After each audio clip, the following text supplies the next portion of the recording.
Arsenal versus Sporting. Arsenal do have a problem. Bukayo Saka is not going to be available for this tie, so is Jurriën Timber, which has caused a lot of people to worry because when Jurriën Timber is not on the defense for Arsenal, they clearly just look discombobulated. But looking at the tie in general, some are saying that it's going to be a straight win for Arsenal, but let me remind you that Sporting in the Champions League are unbeaten at home.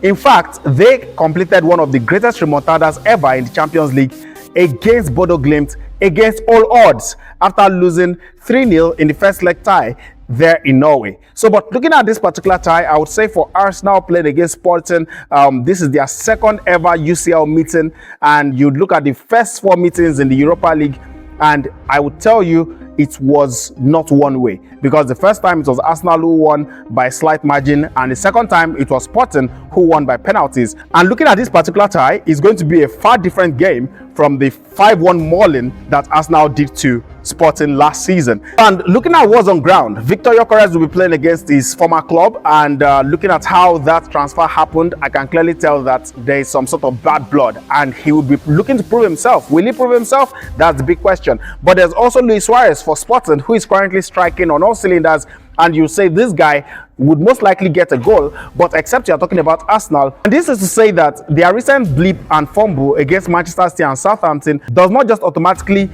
throw them under the bus and condemn their defense. Their defense is still as solid as ever.